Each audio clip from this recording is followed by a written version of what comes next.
Buenos días, queridos hermanos. Hoy comenzamos con un nuevo episodio y estamos completamente agradecidos a nuestro Dios por darnos esta hermosa oportunidad. Nuevamente con nosotros está nuestro hermano Daniel, así que un gusto, mi hermano, que puedas estar acá junto con nosotros. Y César, unas pequeñas palabritas ahí para que también se puedan presentar. Gracias al Señor por de nuevo estar los tres aquí. Tuvimos 2 semanas que nos estuvieron visitando y el Señor nos da la oportunidad nuevamente de poder comentar de la palabra del Señor. Ahora ya Romanos 5. Así es, Romanos 5 está muy interesante.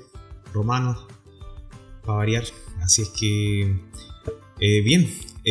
tengo la oportunidad nuevamente de poder estar aquí compartiendo con ustedes, chiquillos. Así que le agradezco al Señor por la oportunidad. Y bueno, eso nos quita también el hecho de que en las próximas semanas tengamos nuevos invitados. Así es que, bien, hermanos. Súper. Bueno, ¿por qué no? Aquellos de aquí de San Carlos que se preparen, porque posiblemente en algún momento también les pidamos que nos acompañen. Comenzamos un nuevo episodio de nuestro podcast llamado Cree, pero antes de eso invitarlos a que nos puedan seguir en nuestras redes sociales. Hermano Daniel, ¿tú nos podrías comentar cuáles son nuestras redes sociales, por favor? Está nuestro Instagram, que todo nuestro podcast está publicado por las redes de nuestra iglesia, que es IPCH San Carlos, y está nuestro Instagram, está YouTube, Iglesia Presbiteriana de San Carlos, está la página web, ipchsancarlos.com, y así Spotify, también nos pueden seguir, el podcast Cree Podcast está en Spotify, así que hay hartas formas de seguirnos y también de compartir el trabajo que se está haciendo. Perfecto. Nos costó esta semana grabar. Nos costó, sí. Pero bueno, aquí estamos. Aquí estamos tratando de darle continuidad a esta serie de romanos. Bien. Vamos a lo cual fuimos convocados. Comencemos nuestro hermoso tiempo de conversación, en donde tratamos de a lo mejor profundizar o mencionar ciertas cosas que en el sermón no se pueden decir por temas de tiempo. Se trató de abarcar todo el capítulo, pero igual quedaron varias perlitas ahí afuera. ¿Qué les parece a ustedes? ¿Tuvieron la oportunidad de leerlos? ¿Qué les pareció? ¿Qué les llamó la atención?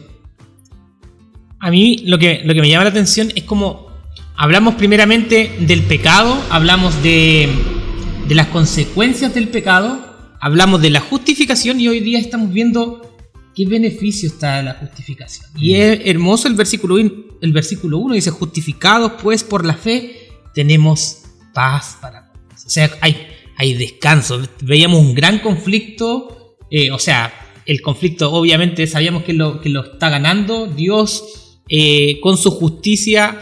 De alguna forma derriba el pecado, condena el pecado, pero a través de Jesucristo ahora encontramos como de repente decimos, después del sol, después de la lluvia sale el sol. Encontramos paz para con Dios por medio, lo vuelvo a recordar, por medio de nuestro Señor Jesucristo. Claro. La justificación, esta declaración, esta acta de justicia que el Señor confiere a todos los pecadores, a nosotros los pecadores, da cuenta de lo que estaba diciendo el hermano Daniel, por el hecho de que en los primeros capítulos del libro de los Romanos nosotros vemos este panorama de condenación, este panorama de que no hay nadie exento de culpa o de la ira del Señor. Y por eso es que el texto dice que a partir del momento en que nosotros somos declarados justos o somos justificados, tenemos paz para con Dios. Solo a partir de este momento. Recién acá nosotros tenemos la reconciliación. Y una reconciliación es lo que va después de una disputa, después de una enemistad. Y después de esta enemistad nosotros podemos encontrar una reconciliación, ¿verdad? Y a partir de este momento nosotros podemos recién decir que tenemos paz para con el Señor por medio de nuestro Señor Jesucristo. Muy interesante. Sí, es muy lindo porque, Pablo nos presentó los capítulos anteriores que estábamos enemistados con el Señor, y no en un sentido porque de repente la gente puede pensar ya es un enemigo, pero está él en una parte, yo en otra parte y listo. Esta enemistad tiene que ver más con que se está acumulando una ira. una ira de parte de este juez que es justo, que es nuestro Dios. Entonces hay una ira que está rondándonos sobre toda la humanidad. Y es de esa manera que se nos dice que somos justificados, o sea, esta declaración, como bien han expresado, y somos declarados ahora amigos del Señor y tenemos paz para con Dios. Es muy bonito porque si solo se nos entregara la salvación, ya sería bueno. Pero aquí vemos que el Señor, como siempre, da más pasos. O sea, no solo nos rescata, no solo nos entrega reconciliación, no solo nos perdona, sino que ahora también Él nos brinda estas bendiciones. Es benefactor de dos cosas que yo veo acá, por lo menos: la paz y esta gracia que es permanente. Exacto. O sea, primero nos dice, bueno, Jesucristo ha abierto la entrada por la fe a esta gracia a la que por misericordia hemos llegado, y nos da esta paz para con Dios, pero también como que asegura paz y misericordia y gracia en el trayecto a esta glorificación futura que nos promete. Entonces, en medio de esta vida también promete paz, también promete esperanza y también promete estar con nosotros. Eso es esperanzador, sabiendo que, como en los versículos siguientes dice que tenemos paz en las tribulaciones, porque esto de alguna forma también nos va perfeccionando como cristianos. Exactamente, ya comienza, o sea, acá está hablando de la justificación, pero poco a poco también comienza a vislumbrar el hecho de que existe un proceso mediante que es la consecuencia de esta justificación.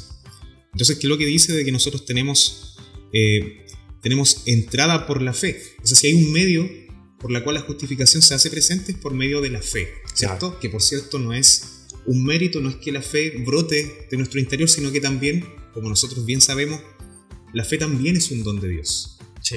El hecho de que nosotros podamos ejercer fe en el Evangelio, de la gracia de Jesucristo, es un don de Dios también. Y en esta gracia estamos firmes.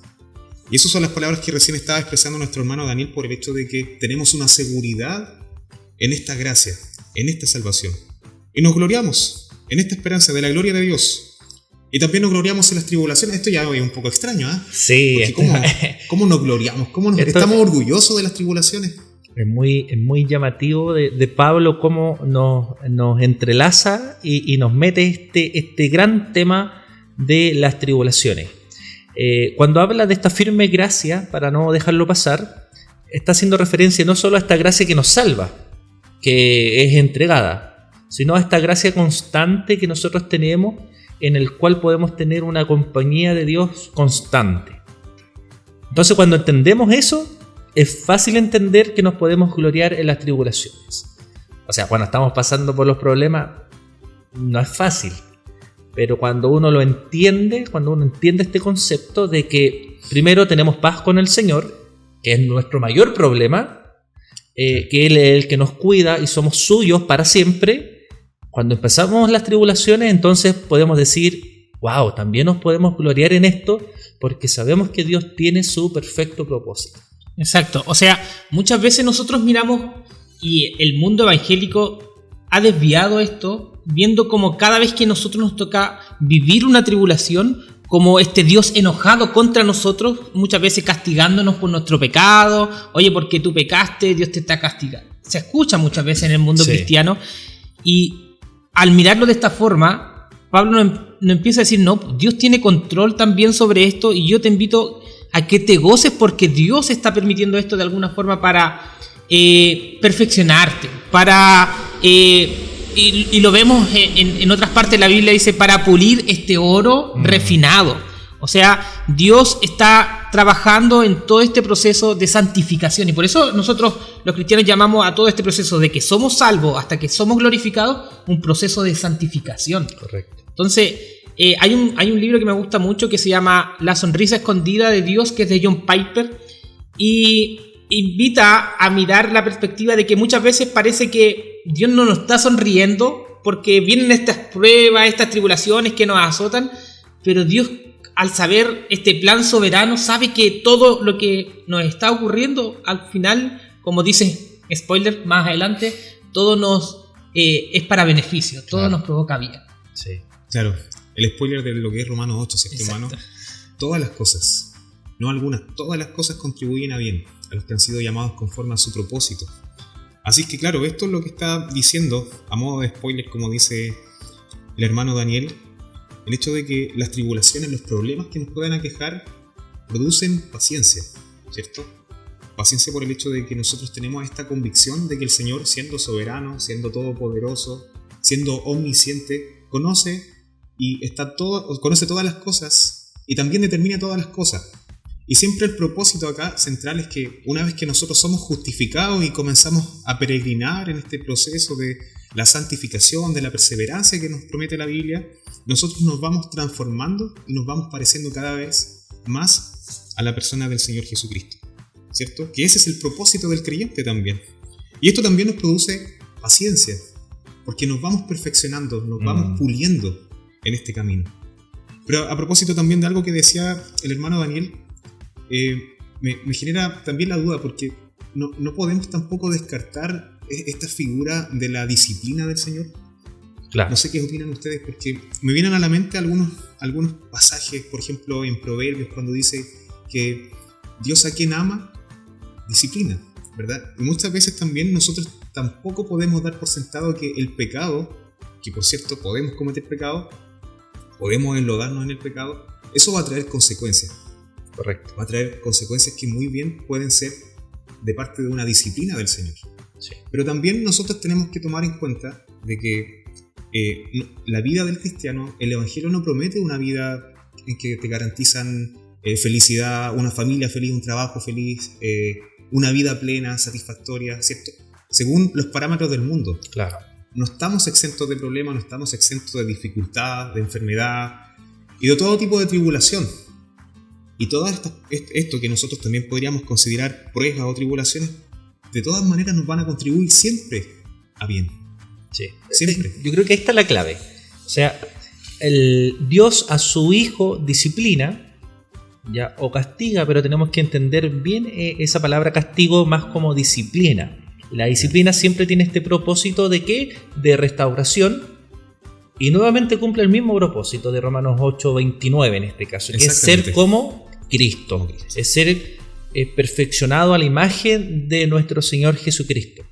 Entonces podríamos decir que las tribulaciones tienen un propósito. ¿Y cuál es este propósito? Tanto la disciplina como y que nos llevan a la tribulación, nuestros propios pecados nos llevan a la tribulación, pero también a veces son las pruebas, que tienen un propósito de darnos paciencia. Todo esto es para ser más como Cristo. Ustedes han escuchado a cristianos decir: yo no oro por paciencia porque sé que orar por paciencia es que van a venir tribulaciones a mi vida. Sí. O algunos lo recomiendan, así como: no ores por paciencia, por favor. Sí. No, yo no, la verdad. Como no tengo mucho tiempo en el... Ya, bueno, se da en algunos contextos en donde la gente dice: no, yo no oro por paciencia porque entiende que para tener paciencia vienen las tribulaciones. O sea, ¿cómo es la forma de perfeccionándonos para ser como Cristo? Pasar por las tribulaciones. ¿Y qué recomienda usted, pastor? ¿Oramos por la paciencia o no? Hay que orar por la paciencia, es bíblico. O sea, Pablo nos está diciendo: te va a traer gozo. Te va a traer gozo. Te va a traer gozo, Claro. porque si en nuestro corazón está el deseo de ser como Cristo, y ahí está lo complicado. Quizás muchas veces los que no quieren orar por paciencia es porque verdaderamente no quieren ser como Cristo. Es difícil encontrar el gozo, ¿eh? En medio Sí. de la dificultad, del problema. Pero creo que a eso tenemos que apuntar. Creo que cuando estamos atravesando una circunstancia, un problema difícil, una tribulación, por muy descabellado que parezca, tenemos que tratar de gozarnos, de alegrarnos, de sentirnos bienaventurados por la prueba. Y lo... Quería decir Adelante, algo, no. Sí, para que no se nos escape. Es que yo creo que más que pillemos el gozo posteriormente, estamos con un gozo previo. Y es por eso que Pablo comienza diciéndonos: oye, tu problema más grande ha sido solucionado, que era la enemistad con el Señor. Y aparte tienes otra seguridad, y es que esta gracia es firme, o sea, es permanente, es una certeza feliz de que Dios está cuidándote. Entonces, si tú tienes eso presente, cuando venga la tribulación, tú la vas a enfrentar de otra manera porque tu corazón ya está gozándose en el Señor.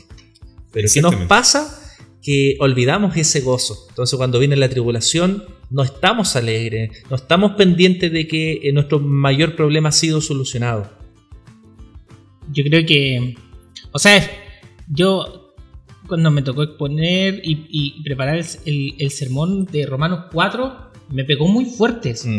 Muy fuerte, porque darnos cuenta muchas veces que nuestra mirada se enfoca solamente en el problema, que estamos, como decía el hermano César, muchas veces es difícil gozarse en medio de la tribulación, porque nos enfocamos solamente en el problema, nuestra mente se nubla, nuestra mente finita pierde de vista a Dios, y eso trae muchas consecuencias, trae aflicción, trae depresión, trae consecuencias que son consecuencias del pecado, y por ser pecadores llegan a nosotros, pero dejamos de, como dice tu pastor, dejamos de gozarnos. Sí. Y quizás por eso Pablo nuevamente del versículo 7 al 11 nos vuelve a recordar esto. O sea, va a tener tribulaciones, pero más Dios muestra su amor para con nosotros en que siendo aún pecadores Cristo murió por nosotros. Sí. Nos vuelve a recordar como que sí, va a tener tribulaciones, pero gózate en esto, ¿no? O sea, es como que el requisito para que alguien pueda gozarse en medio de la tribulación es que tiene que haber sido receptor del amor del Señor por medio del Espíritu Santo que nos fue dado, ¿cierto? Y aquí comienza a hablar de la máxima manifestación del amor del Señor. Así es. Que es lo que está diciendo el hermano Daniel. Porque cuando aún éramos débiles, a su tiempo murió por los impíos. Ciertamente apenas morirá alguno por un justo, con todo pudiera ser que alguno osara morir por el bueno. Yo realmente pienso y hago a modo de reflexión, ¿quién se atreve a morir por su prójimo? Sí.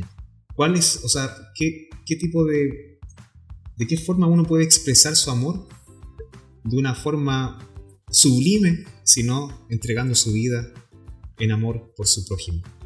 Y uno se atrevería probablemente a hacerlo con su familia, ¿verdad? Sí. Por sus hijos, por su esposa. Pero, ¿te atreverías tú, hermano, a morir por mí? La pregunta que... Para que quede registro, sí. Para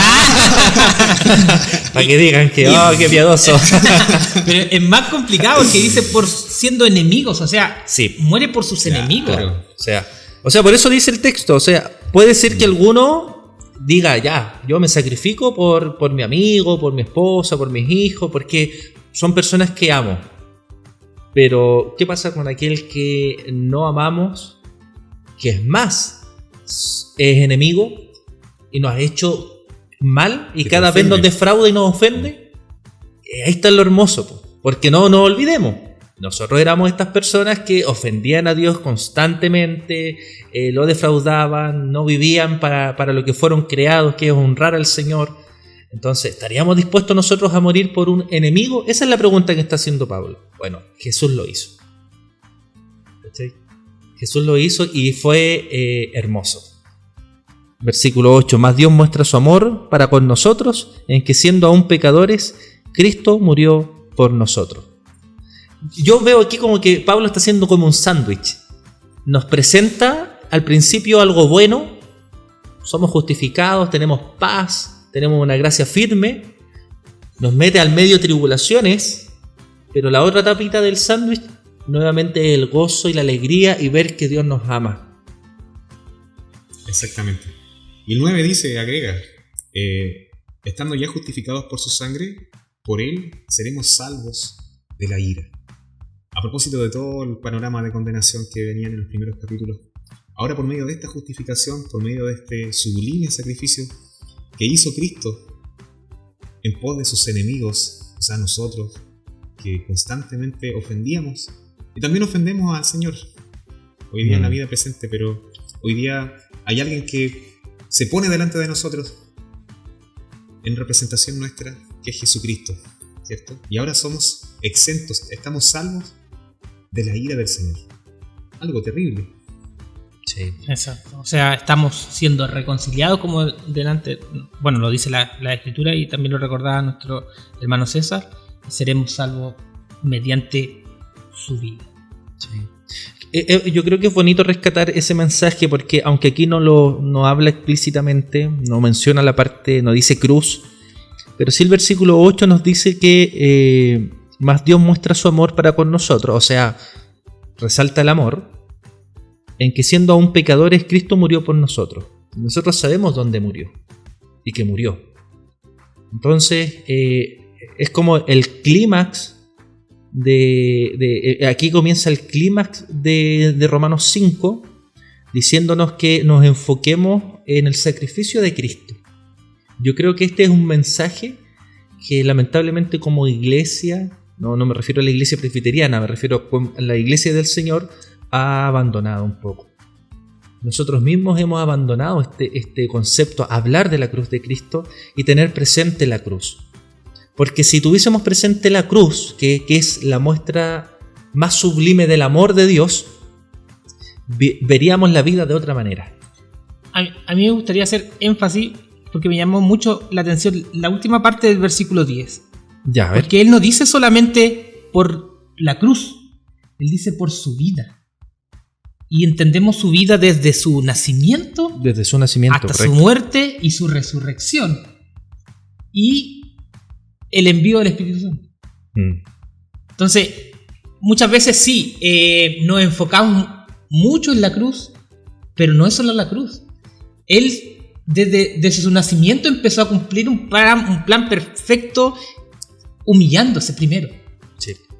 Entonces, o sea, debemos entender la cruz como un todo, exacto, no solo como ese momento en donde Él es sacrificado, exacto, como tú comentas. Entonces, muchas veces no olvidamos y es bonito en cada mensaje tener la cruz presente, que Cristo murió por nosotros, pero la humillación empieza desde antes, claro, desde que Él deja su trono, desde que Él deja de estimar ser igual a Dios y viene aquí a humillarse junto con los pecadores, a nacer en un pesebre hediondo a estiércol en medio de los animales, pero que es así, pues. Sí. Entonces, desde ahí empieza por todo esto.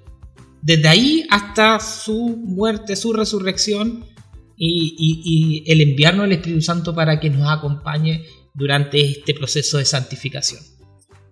Exactamente, esto me recuerda un poco la teología del pacto, ¿eh? Porque a propósito de lo que dice el versículo 12, el pecado entró en el mundo por un hombre. O sea, en otras palabras, nosotros podríamos decir de que Adán actúa en representación nuestra.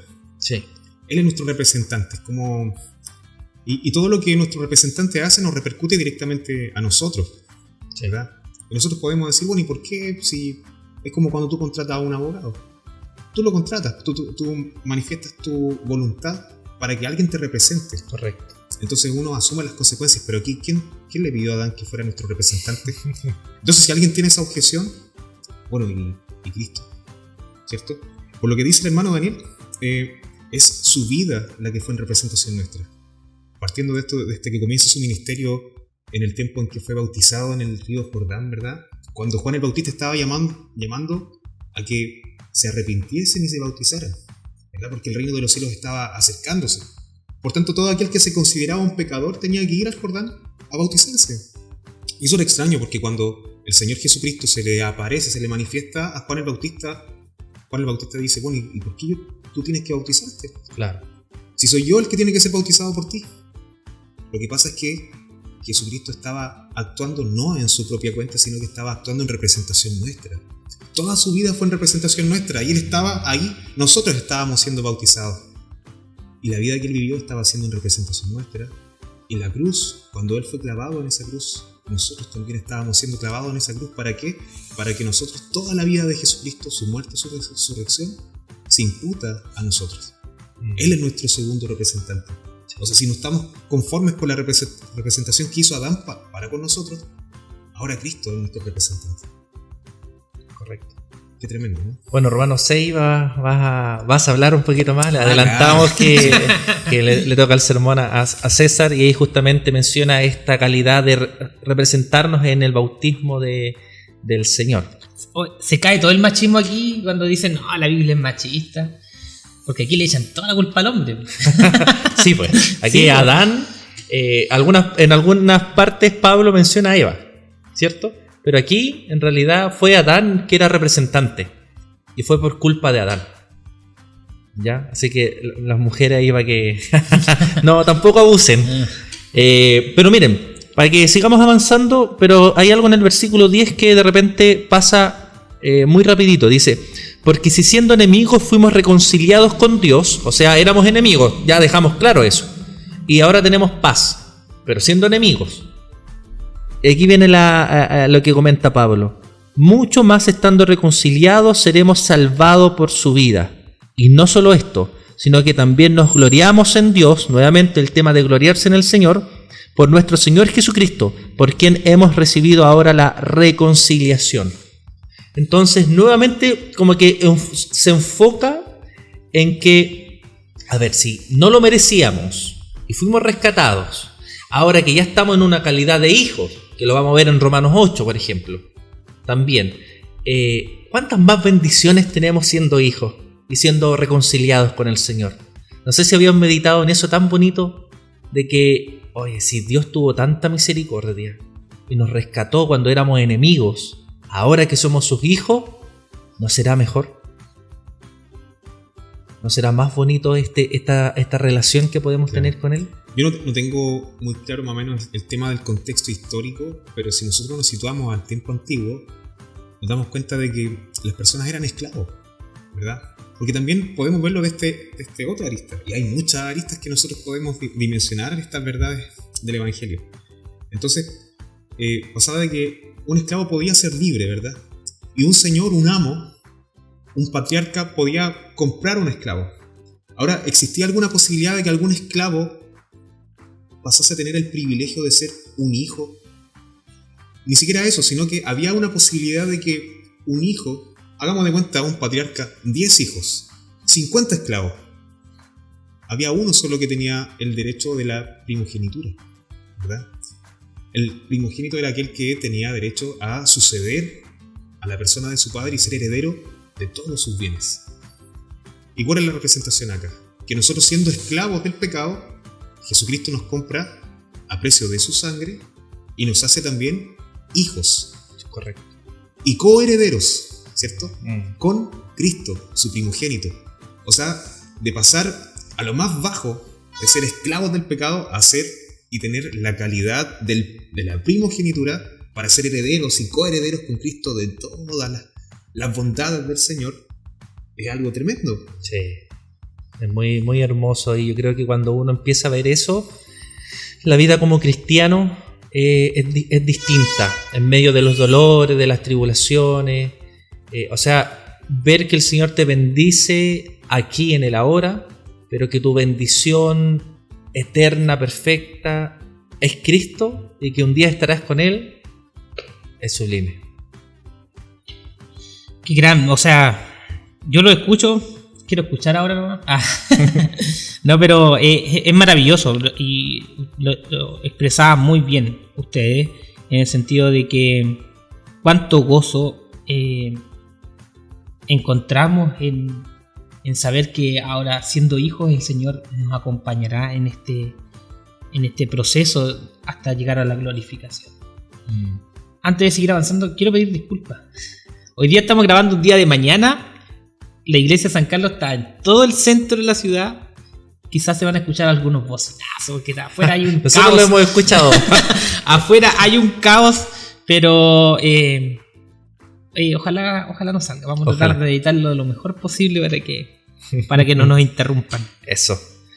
Bueno, volviendo, lo que comentaba César, y de ahí vienen unos versículos que parecieron un poco complicados. El versículo 13, el versículo 14, que dice: pues antes de la ley había pecado en el mundo, pero donde no hay ley no se inculpa de pecado. Pareciera como una contradicción. No obstante, reinó la muerte desde Adán hasta Moisés, aun en los que no pecaron a la manera de la transgresión de Adán, el cual es figura del que había de venir. Yo creo que podríamos aclarar 3 cositas acá. A ver si ustedes me siguen. Primero dice, pues antes de la ley había pecado en el mundo, pero donde no hay ley no se inculpa de pecado. ¿Ya? Entonces, algunos pueden decir que el pecado vino desde la ley en adelante. Pero Pablo lo que está diciendo es que el pecado estaba presente desde siempre, porque Adán pecó. Adán y Eva pecaron, ¿ya? Pero no pecaron de la misma forma que pecamos cuando obtuvimos la ley o desde Moisés en adelante. Por eso Pablo dice que, pero donde no hay ley, no se inculpa de pecado.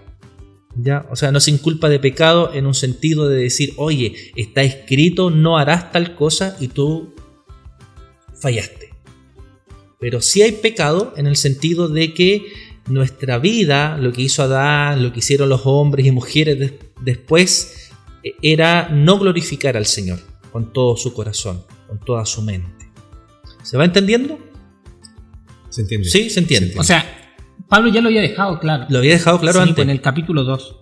O sea, porque de alguna forma nos explicó que las personas sin ley, porque me acuerdo que lo conversamos aquí, aquellos que nunca han escuchado el Evangelio. Claro. Es de la misma forma. La misma forma. Entonces, ellos pecan contra la ley que ha sido puesta en su corazón. Correcto. Entonces, el no matar, el no adulterar, el no... Y es cuático como vemos que todo esto se representa mucho en las culturas. O sea, sí. La mujer del prójimo es intocable. Claro.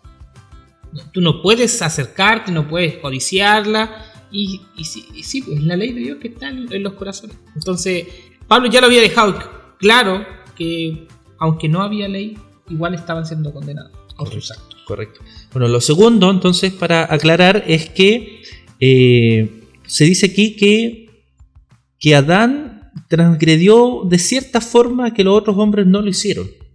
¿A qué se refiere? Adán tenía un mandamiento explícito, Adán y Eva: no comerás de este árbol, porque si comen de este árbol, de la ciencia del bien y del mal, morirán. Los demás hombres no tuvieron ese mandamiento explícito, no tuvieron mandamientos de parte del Señor, es decir, ustedes no deben hacer tal cosa, ¿ya? Pero de todas formas, pecaron, ¿ya? Y lo tercero, que es muy interesante, que tiene relación con lo que estaba comentando César, es que Adán es figura de Jesús. Y aquí sería bueno preguntarnos de qué forma, un poco lo que tú estabas comentando. Adán fue nuestro representante federal. Algunos le llaman así en teología, nuestro representante federal. Es como el presidente.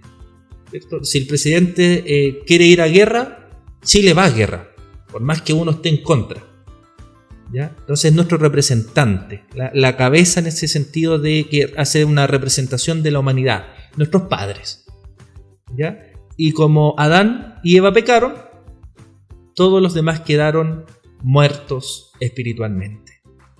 ¿Y en qué sentido entonces Jesús es representación también, o el segundo Adán, como Pablo así lo llama, en que Él es representante de sus hijos, de aquellos que escogió previamente para salvación?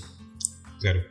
Tocando un poco de los temas que estaba hablando el pastor. Por ejemplo, cuando dice donde no hay ley no se inculpa de pecado. Entonces, a mi parecer, el hecho de que existe una ley, esto involucra una mayor responsabilidad, porque a partir de este momento yo soy consciente de una forma un poco más explícita de cuáles son las faltas. Correcto. Me hace recordar incluso algún pasaje por ahí de la Biblia parafraseando que la ley es un ayo para llegar a Cristo. Es una ayuda. Y esto es un poco extraño, porque cuando nosotros estamos frente a la ley, hay dos perspectivas de lo que nosotros podemos considerar o podemos tomar o asumir para con nosotros. Por ejemplo, nosotros vemos la ley del Señor y decimos, bueno, yo delante de la ley del Señor creo que estoy bien. Creo que tengo un estándar que me permite decir, bueno, yo puedo a lo mejor ser digno de merecer el reino de los cielos porque yo veo la ley de Dios. Oh, creo que eso no pasa viola, ¿eh? la sirena. O los carabineros. Entonces yo veo la ley del Señor y digo, bueno, yo creo que estoy bien delante de la ley del Señor. Yo no soy un homicida, yo no soy un ladrón, no soy un mentiroso. Entonces tengo un estándar moral de mí mismo un poco elevado, ¿cierto? Pero también puedo ver la ley y darme cuenta de que realmente yo delante de la ley del Señor estoy acabado, estoy aniquilado. Y por eso es que cuando yo veo la ley me doy cuenta de que Y cuando dice es un ayo para llegar a Cristo, una ayuda para llegar a Cristo, es porque yo mediante la ley me doy cuenta de mi incompetencia, de mi transgresión ante la ley. Y no tengo ninguna solución más que llegar a Cristo. La ley me empuja a Cristo, porque yo simplemente acudo a la misericordia, ¿cierto? Y esto también me lleva un poco a lo que estaba diciendo el pastor en el verso 14, a propósito de esta representación federal que nosotros hablamos en la teología en lo tocante a Adán y también en lo tocante a Cristo, por el hecho de que la salvación finalmente se obtiene o se obtenía mediante la obediencia perfecta al Señor. Podríamos decir una salvación por obras, ¿verdad? Obedece perfectamente la voluntad del Señor, obedece perfectamente la ley de Dios y esto te producirá como resultado una vida eterna. Sin embargo, Adán transgrede la ley y por tanto, en representación nuestra, fue condenado a muerte. Sin embargo, el Señor, por su gracia, por su beneplácito, Él decide otorgar una solución a este problema que bien pudo haber dejado simplemente así, tal cual, todos los hombres condenados y destituidos de su gloria. Y Él promete desde Génesis que algún día vendría un descendiente de la mujer que arrasaría con esta obra de la serpiente, aplastaría su cabeza. El segundo Adán, el segundo representante, solamente por su gracia. Y Él actúa en nuestra representación y Él cumple perfectamente la ley del Señor, ¿cierto? Y por eso es que dice que Adán era figura del que había de venir, porque Cristo es el segundo Adán. Exacto. O sea, y lo cierra muy bien con el versículo 16. O sea, le está diciendo, bueno, ustedes son representados por Adán cuando había solamente un mandamiento, solo uno, y este lo incumplió. Es como, ya, pero ahora viene alguien que cuando ya había demasiadas transgresiones, cuando ya había demasiado pecado, fue capaz de representarlo mucho mejor que este uno, que cuando había un pecado. Entonces, esta representación, bueno, cayeron con Adán cuando había un pecado y lo hizo a todos pecadores, pero esta representación en Cristo es mucho mejor. Es mucho más grande, mucho más sublime, que viene a cubrir la multitud de pecados. Claro. Eso es el versículo 15. 15 y 16. Claro. Sí. Entonces es maravilloso. Claro. Ahí se vuelve a enlazar lo que estábamos hablando de la vida de Cristo. O sea, Cristo vivió una vida perfecta. Cumplió con cada uno de los mandatos del Señor sin pecar en nada. Y es bonito eso, porque vemos entonces que Él vivió una vida que Adán no pudo cumplir y ninguno de nosotros ha podido y podrá cumplir nunca. Claro. Ayer reflexionaba un poco en el estudio porque es interesante si nosotros vemos la ley, porque yo reflexionaba en lo siguiente, claro que no quise comentarlo ayer porque se salió un poco del contexto de la conversación, pero recordaba reflexionaba en el hecho de que existían 3 tipos de leyes en el Antiguo Testamento, sí, ¿cierto? La ley civil, ceremonial, la ley ceremonial y la ley moral. Y Cristo cumple todo.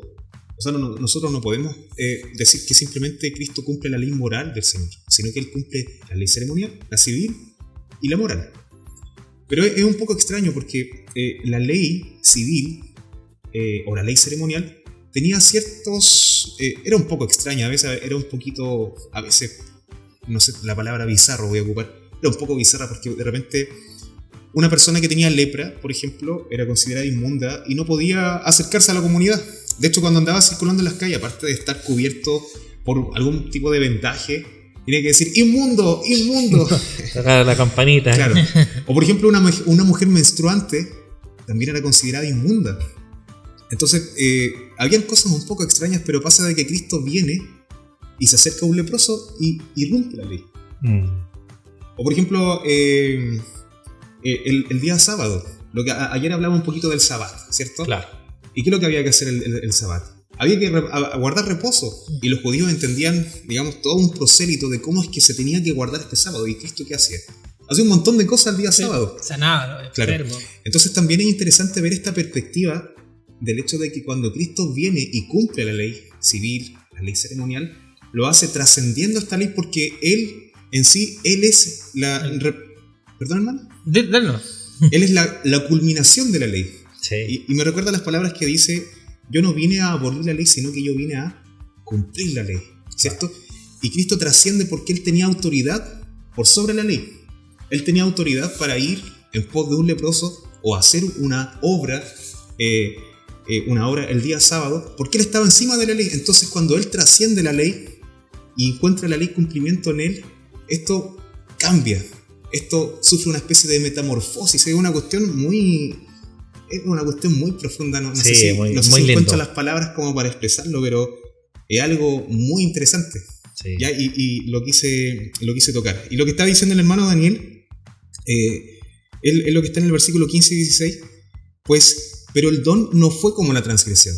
Lo que estaba diciendo el hermano Daniel es que la transgresión, si bien perjudicó a la humanidad, el don de Dios por medio de la dádiva de su gracia es algo mucho más sublime, es mucho más mayor.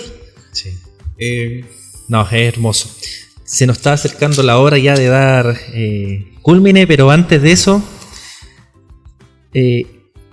versículos 20 y 21 son muy, muy lindos. Bueno, como toda la palabra del Señor.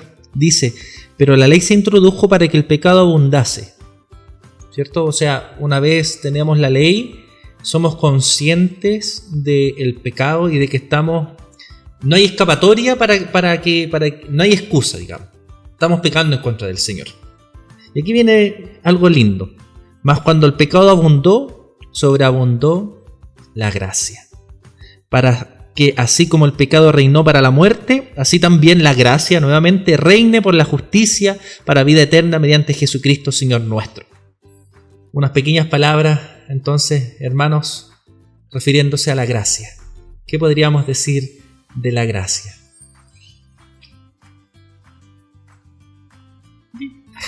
Hermosa. No, es que faltan palabras. Yo creo que cuando nos queremos referir a este Dios, primeramente, antes de su obra, en todo faltan las palabras, porque somos muy limitados. Entonces, de repente nos encontramos con cosas que nos asombran, y yo creo que estamos delante de eso que penetra al corazón. Porque es como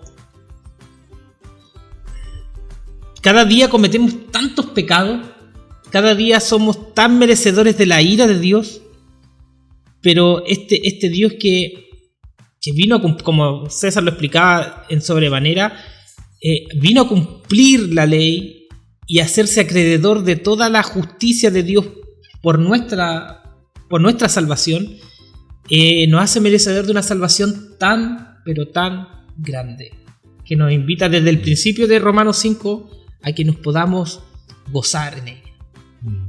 Claro.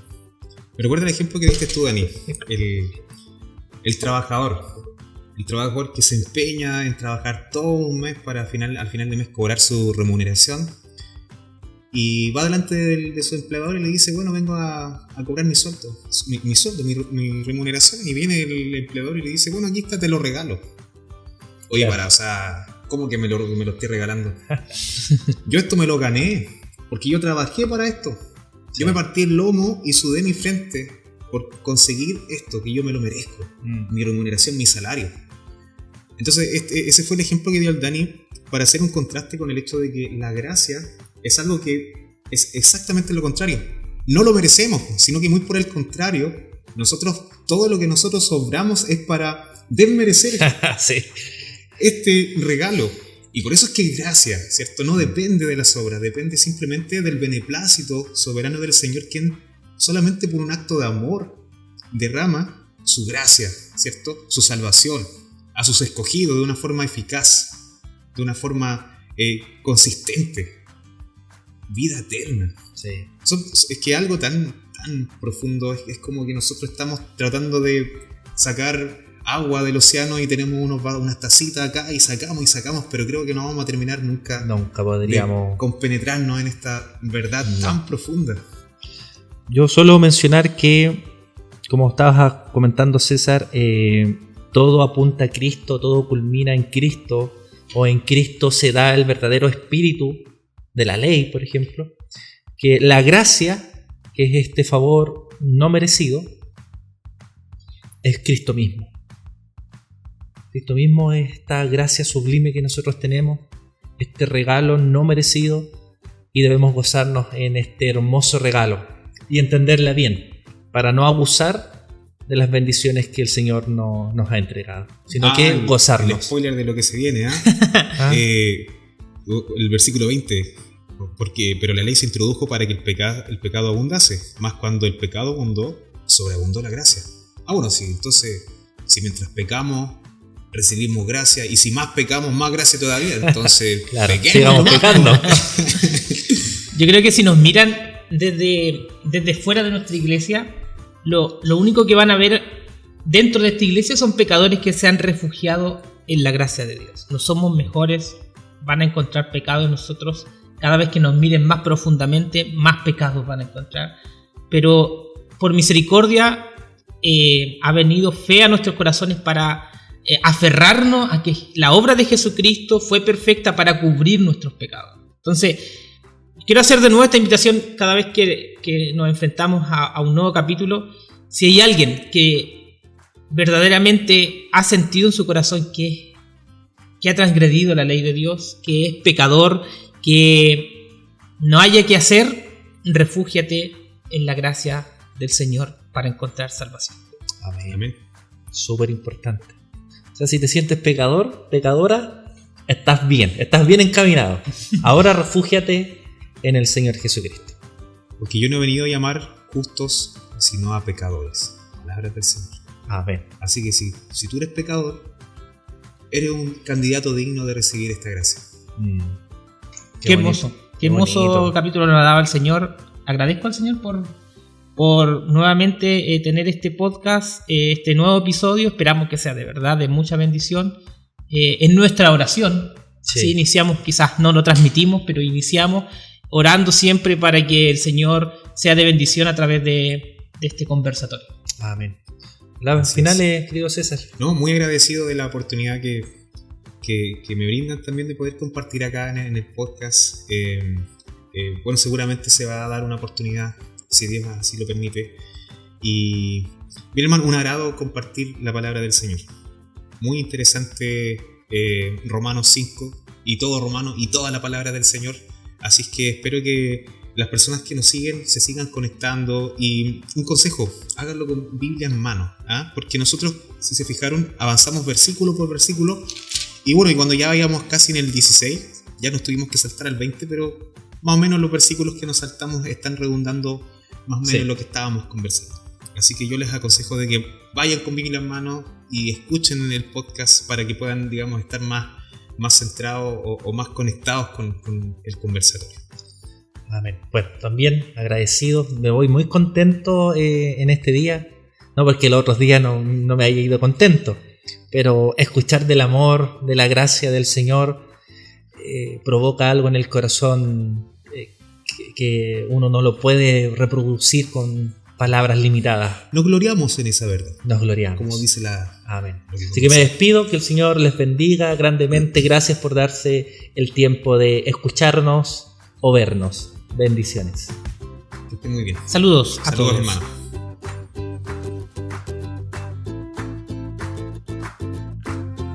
Cree es un podcast de la Iglesia Presbiteriana de San Carlos, creado con la finalidad de edificar a nuestra comunidad y de igual forma llegar a muchos con el mensaje del Evangelio. Síguenos cada semana por nuestras redes sociales, en Spotify, Instagram, YouTube y también en nuestra página web www.ipchsancarlos.com. Hasta pronto.